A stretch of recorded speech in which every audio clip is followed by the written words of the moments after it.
পরিচয় করাবো আরেক শাহজাহানের সঙ্গে, বলতেই পারেন সুন্দরবনের শাহজাহান এবং তৃণমূল নেতা অভিষেক ঘনিষ্ঠ এই তৃণমূল নেতার আবারও সেই হরেক রকমের কুকীর্তি এবং তার সঙ্গে রাজপ্রাসাদ। আমরা দেখেছি রাজ্যে পালাবদলের পর থেকেই তৃণমূল নেতাদের রাজপ্রাসাদের ছবি রাজ্যের বিভিন্ন জায়গায়। আবারও আরেক তৃণমূল নেতার পিল্লাই রাজপ্রাসাদ, অভিষেক ঘনিষ্ঠের পিলে চমকে দেওয়ার মতো কুকীর্তি। সুন্দরবনের শাহজাহান, সুন্দরবনের বেতাজ বাদশাহ তৃণমূল নেতা ঝোড়ো ঢালি। আমি জানি এই ছবি দেখতে দেখতে আপনাদের মনে একটাই প্রশ্ন জাগছে যে তৃণমূল করলেই এ যাবৎকালে লাস্ট 15 বা 20 বছর ধরে তাদের একেবারে কোটি কোটি টাকা সম্পত্তি হওয়া জাস্ট বাইহাত কা খেল নয় কি বলুন? আমরা কথা বলবো, আমাদের সঙ্গে সরাসরি রয়েছেন আমাদের প্রতিনিধি প্রসেনজিৎ রয়েছে আমাদের সঙ্গে। প্রসেনজিৎ, এটা খুবই একটা নিউ নর্মাল, মানে গত 15-20 বছর ধরে এটাই একটা নিউ নর্মাল হয়ে গেছিল আমাদের রাজ্যে যে তৃণমূল করলেই কোটি কোটি টাকা সম্পত্তি তুড়ি মেরে হয়ে যায়।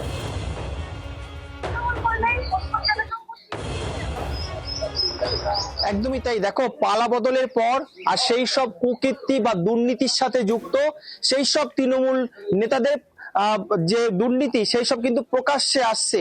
এবং এই যে গোসবা বিধানসভার পাঠানখালী এলাকায় যেই তৃণমূল নেতা ঝোড়ো ঢালি, যার ভালো নাম সুবিধ আলী ঢালি, তার যে কুকীর্তি বা দুর্নীতি বা টাকার পাহাড় সেটাই কিন্তু বিজেপি সহ স্থানীয়রা অভিযোগ করছে। এবং এই কোটি কোটি টাকা কিভাবে তিনি ইনকাম করেছেন সেটাও কিন্তু সাধারণ বাসিন্দারা বলছে।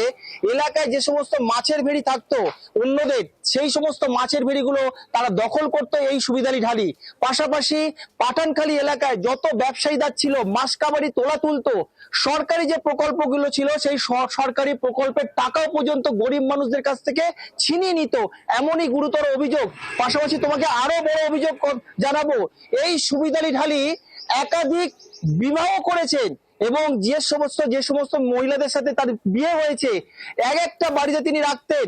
আরো গুরুতর অভিযোগ, যে সমস্ত আত্মীয়রা ওই এলাকায় তারা আসতেন, সেই এলাকায় যদি সেই মেয়ে তার চোখে পড়তো, সেই মেয়েদেরকে তার বাড়িতে তুলে নিয়ে যেতেন, এমনই অভিযোগ করছে স্থানীয়রা। এক কথায় তিনি রাজ করতেন। এবং সুবিধ আলী ঢালির সাথে অভিষেক বন্দ্যোপাধ্যায়ের ঘনিষ্ঠ ছবিও পর্যন্ত প্রকাশ্যে নিয়ে এসেছে বিজেপি বা স্থানীয় বাসিন্দারা। তারা ভয়তে একটা সময় মুখ খুলতে পারতো না, পালা বদলের পর তারা মুখ খুলছে। এলাকার যারা স্থানীয় মহিলারা আছে তারা প্রাণ খুলে এখন বাঁচার চেষ্টা করছে। কেন এই সুবিধ আলী ঢালি শেখ শাহজাহানের মতন দুর্নীতি সহ একাধিক অভিযোগের সাথে যুক্ত। এই যে ছবি দেখাচ্ছে সঙ্গে থাকা প্রসেনজিৎ, দেখুন বলছিলাম শুরুতেই যে ভাইপো ঘনিষ্ঠ ঝোড়ো ঢালি, দেখুন একেবারে প্রমাণ সমেত জি 24 ঘন্টা আপনাদেরকে দেখাচ্ছে। একেবারে ভাইপোর সঙ্গে একই মঞ্চে রয়েছেন ঝোড়ো ঢালি, যিনি সুন্দরবনের বেতাজ বাদশাহ এবং শাহজাহান বলা যেতেই পারে তাকে।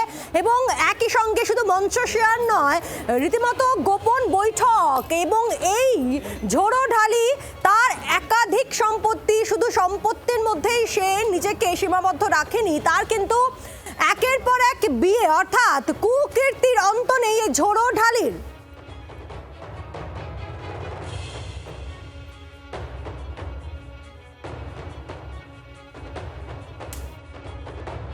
এই ঝোড়ো ঢালি আচ্ছা, ও কি কোনো রাজনৈতিক দল করে? রাজনীতি মানে রাজনীতি দলই করে এবং গুন্ডাবাজি করে। আচ্ছা, জোরকে ভয় দেখিয়ে এইসব সম্পত্তি সব লোককে ভয় দেখিয়ে জোরকে দখল করে নিয়েছে। নম্বর এদের 30 বিঘের মতো সম্পত্তি আছে। এটা এই বাগান করে আগে, ওই বাইকের আগে থেকে যে বাগান করা আছে পুরো এটা ঝোড়ো ঢালি ওরফে ওনার ভালো নাম হচ্ছে সুবিধ আলী ঢালি। তৃণমূলের এখানে সভাপতি ছিলেন দীর্ঘ 15 বছর। তৃণমূল দলের সভাপতি ছিলেন দীর্ঘ 15 বছর রাজত্বকালে। বহু সম্পত্তি তিনি দখল করেছেন। এরকম পাঠানখালীতে 5টা বাড়ি আছে এবং ফিশারি আছে বটতলিতে, পাঠানখালী এছাড়াও বিভিন্ন জায়গায় সম্পত্তি করেছে এবং লোকের জমি জবরদখল করেছে। একাধিক অভিযোগ, জবরদখলের অভিযোগ, হুমকির অভিযোগ, তোলাবাজির অভিযোগ। এই অভিযোগগুলো আপনাদের মনে হয় না খুব একটা নিউ নর্মাল? মানে তৃণমূল মানেই একের পর এক নেতার এই কুকীর্তি বেরিয়ে আসবে এবং তাদের এই রাজপ্রাসাদ এবং এই অভিযোগগুলো, এবং একই সঙ্গে অভিষেক ঘনিষ্ঠ, ভাইপো ঘনিষ্ঠ এই ঢালি। আমরা কথা বলবো, আমাদের সঙ্গে সরাসরি প্রসেনজিৎ রয়েছে আমাদের সঙ্গে। প্রসেনজিৎ, এই রাজ্যে পালা বদলের পর একের পর এক কোট আনকোট রত্ন দেখতে পাচ্ছি আমরা তৃণমূলের।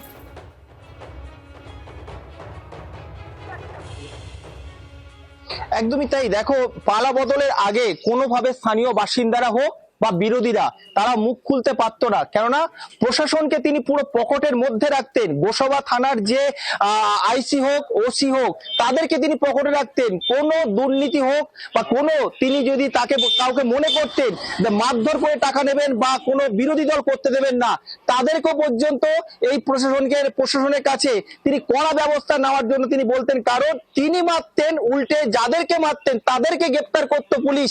এমনই অভিযোগ করছে বিরোধীরা। পালাবদল হয়েছে, তাই জন্য এখন তারা মুখ খুলছে, সাহস পাচ্ছে। কেননা গোসাবা বিধানসভা তুমি জানো প্রত্যন্ত এলাকায়, সেখানে কিন্তু বিজেপি কিন্তু খাতা খুলেছে। সেই জায়গা দাঁড়িয়ে গোসাবার বিধায়ক তিনিও প্রকাশ্যে বলছেন এই ঝোড়োহালির জন্য যারা গোসাবায়, যারা বিজেপি বা যারা বিরোধী থাকতো, সিপিএম হোক, কংগ্রেস হোক, আইএসএফ হোক, তারা কখনো এই অভিযোগগুলোর মধ্যে শুধু জমি চুরি নয়, বউ চুরির অভিযোগ উঠে আসছে এবার এই ঢালির বিরুদ্ধে। আপনাদের মনে থাকবে শাহজাহান, তার বিরুদ্ধে কি অভিযোগ ছিল যে স্থানীয় বাসিন্দাদের, মহিলাদের রাতের বেলা পিঠে বানানোর জন্য সে ডাকতো। আর এবার এই আরেক শাহজাহানের বিরুদ্ধে অভিযোগ হচ্ছে বউ চুরি। শোনাবো। বউ নিয়ে চলে গেছে সুবিধা ডালি, লোকের বউ নিয়ে বউ চুরি করে নিয়ে চলে গেছে। গোডাউনটা আমরা সব মাল ভর্তি, ওইসব আমরা সব শাস্তি চাই।